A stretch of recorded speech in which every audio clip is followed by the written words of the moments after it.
Hello and welcome to the final edition of Seaman Viking Television for this year. I'm Hayden Ford. And I'm Mike Etter.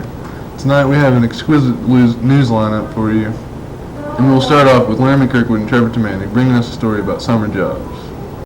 Seaman High has various students that have summer jobs, looking for summer jobs, or don't have or are not looking for summer jobs at all, and are just planning on sitting back and relaxing on their summer break. Some people just want to go and take a break from doing things during the day and just want to focus on other things like volleyball, such as SHS Junior Jordan Sackman. I'm not really sure where I'm going to get one, but I know that I want to get one for the summer, and I normally don't have one during the school year because I'm too busy. Then there are other people like Andrew McNeve, who likes to keep himself busy during the summer. Yeah, it's at SNFAC, Shawnee North Family Aquatic Center.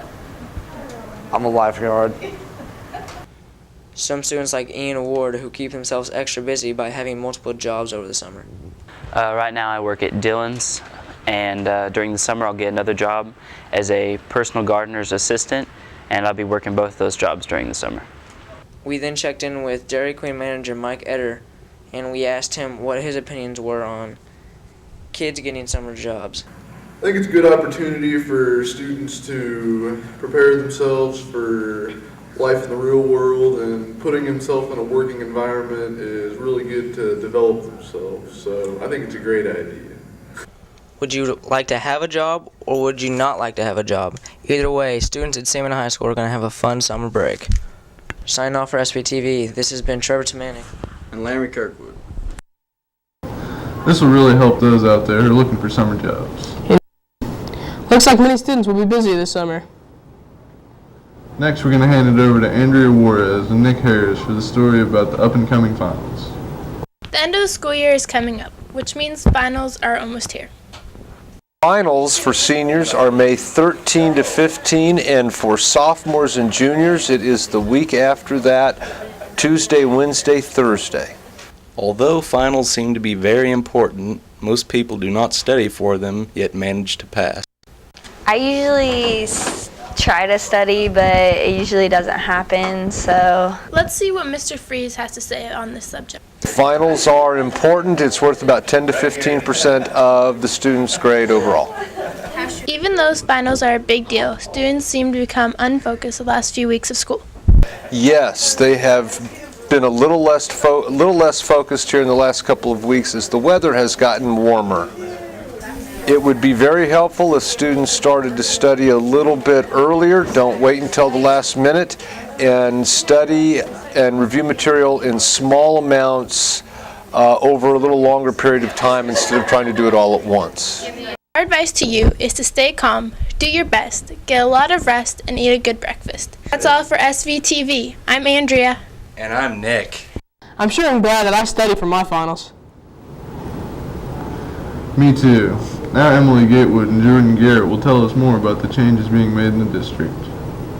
May 22nd will be the last day of school for Logan Junior High ever.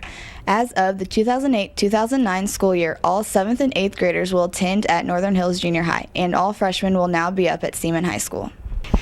With all the different changes taking place, we invited Miss Suter, the principal of Logan Junior High, to get her feelings on the closing of Logan. It's a real bittersweet time right here now, because we've had generations upon generations of students and their families go through Logan.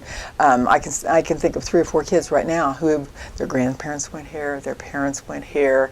Some of the teachers have been here since '73, so it's difficult for them, but exciting also for everybody, because they get to go to brand new schools and they get to teach in new rooms, and it will be fun for everybody. So how are the No, most of them will be at the Seaman Freshman Center. We have 12 staff members who will no longer work for the district. Of their own choosing. Like I said, most of them are going to go to Seaman Freshman Center, and then the rest of them will go to the middle school. Cool. We then wanted to get some perspectives on the new renovations that will be taking place at Northern Hills Junior High, or as of next year will be known as Seaman Middle School. So we asked Principal Mr. Horton about how they will hold all the students coming up next year and what kind of changes they'll have to make. There's currently 475 students in the building right now. Next year we anticipate about 550. That's a few too many for the existing rooms that we have, so we're bringing in 5 portable units next year. They'll be out on the north side of the building. Each one of those units contains 2 classrooms, so 10 portable rooms for next year, and we'll do that while they add on to the building, and then we'll be into permanent classrooms the year after. One of the charges I was given pretty early on in this process is that Northern Hills will no longer exist and Logan will no longer exist, and it is going to be Seaman Middle School. And that goes way beyond just a sign out in front of the building or how the gym's painted. We have to recreate a culture for Seaman Middle School, but when you're fortunate enough to have 2 junior high schools that are as of high a quality as Logan and Northern Hills were, that makes your job a lot easier. When you're taking 2 excellent schools and merging them into another excellent school. Next year, these empty hallways will be full of freshmen. I interviewed 2 students, one a former Logan student and one a former Northern Hills student, about how they feel the changes that are taking place in their junior highs and the changes at Seaman next year. How do you feel about you being at Northern Hills, then coming up here? How do you think the changes will be? Well, I'm kind of glad to see that the Northern Hills-Logan rivalry won't be there anymore, that we'll all be a unified school district. Cool. And Taylor, how do you feel about the Logan closing down? I think it sucks because I went to middle school there, but it's also good for the district because it's easier for them. Very true. Well, thanks guys. As you can see, many renovations are taking place next year. Even if it doesn't affect you, it is affecting the Seaman district dramatically. We can't wait to see you all for the 2008-2009 school year. Have a great summer. Signing off from SVTV, I'm Emily. And I'm Jordan. I'm not going to be around next year, but it looks like things are really going to be different. Sure does. Changes can be good or bad. Let's see how these happen to play out. With finals coming up, students are going to need a break from their studies, and this break came from the Sharp Fun Day. Many students put in hours of hard work, and to reward them for this, Seaman has installed the Seaman High Academic Recognition Program. Here we are in the North Gym, where students are eating before they go outside before a day of fun-filled events. Barb Chamberlain, Sharp sponsor, tells us how Sharp began and what takes place on this joyous day. Well, the program actually began when I and an administrator who used to work here, Mrs. Lonis, started talking about how we didn't have enough recognition for students who were excelling in academics. We did a lot for athletics, but not for the kids who were working hard in the classroom. And so we got together with a group of students and began brainstorming ideas.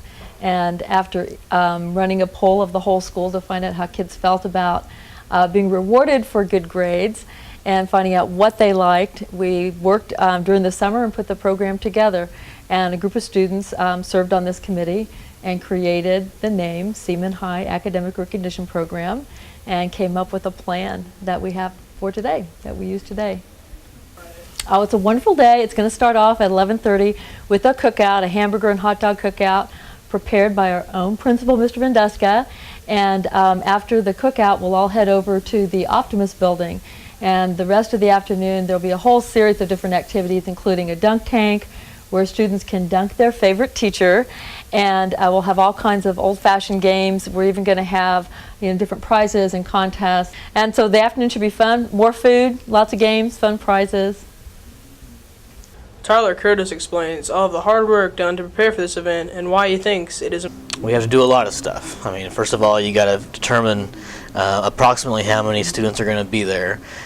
We order food for the event. We have hamburgers, hot dogs, and also some dessert items and that kind of stuff. So we have to make sure that the food is in an ample supply. And then we have to get the games around. We have to arrange for the dunk tank, the tug of war, the water contest, the different things that we have going on that afternoon. There's a lot of activities, and everybody that's on the committee kind of has a piece of that puzzle to solve. I think one thing, it's just fun. I mean, you get out of the building, get out of this class for a while, especially at this time of year. You have finals coming up in 2 weeks. It's a good time to kind of take a break from class for a little bit, enjoy the outdoors. It's normally nice at this time of year, and just kind of take a relaxing break and come back to it to go ahead and finish up the school year. I think it's important just to have something that motivates kids to want to do well. Many students also have their opinions about Sharp Fun Day. Tried some beer goggles, ran over some cones, played some softball. All around fun. It was good, I guess. We proved our drunk driving skills, Out in the Optimus parking lot, driving golf carts. That was good. And we played wiffle ball. Students work very hard to qualify for this event. We hope students keep up the hard work in the future. Signing off for SVTV, this has been Hayden Ford. And Mike Etter. Wow, those guys look like they really had fun. Yeah, they did. Now let's watch as Dustin Bolesky and Nathan Tennant explain what is happening in the world of Mr. Camion. 5A Coach of the Year, 2005 Overall Coach of the Year. He's had 16 individual state champions, 12 Centennial League championships, 25 All-State athletes, and 2 state championships. Who are we talking about, you might ask? None other than head coach Bob Camion. He's been coaching track and cross country at Seaman for the last 29 years and has been head boys coach for the last 20. But his roots are in New York. I started as a 9th grader on Long Island, New York. Actually probably following in my older brother's footsteps. He was a runner. I started out as a baseball player and as a 9th grader switched over to track and cross country. Camion started his running career as a freshman in Long Island, New York, where he ran the half mile and the mile. After high school, he came to Kansas and attended Emporia State to be an industrial arts teacher. At that time known as the Teachers College, and competed 4 years for Emporia. Again, concentrating 800 mile. My final mile time was 4:05.1, and my 800 was 1:50.7. After college, he returned to New York, where he taught and coached for 7 years. With urging by his high school coach, Jim Fraley, he came back to Kansas and worked at Boswell Junior High until 1979, when he came to teach at Seaman. There wasn't an open coach position, so he volunteered his time for his first year. My high school track coach was from Kansas, Ottawa, Kansas, and wound up in New York, so he sent a lot of his athletes out to what he called God's country. Since then, he has coached both boys and girls track and cross-country teams. He has been very successful with multiple Centennial League and regional victories. He has had 2 state championships, girls cross-country in 1984 and again with boys track in 2006. Sadly, this year marks the end of Camion's long run at Seaman. He will be retiring at the end of the 2008 track season. It was just a feeling of it was time. It was time to hand it off to somebody else, younger, more energetic, and so there was no calculated decision. It just kind of felt time to do it. It's really been great coaching track and field. I think it's the purest sport there is. It's just head-to-head competition, and you know, there's nothing better than to see 2 kids come down the straightaway, neither one giving up, and both wanting a victory. Greg Lott was a memory that in the 400 meters at the state meet 3 years ago when we were state champs, he went head-to-head with the kid and then went airborne at the finish line. He wanted it so bad, and those are kind of the memories that will get me through, I guess, because I kind of say. Signing off for SVTV, this has been Dustin Bolesky and Nathan Tennant.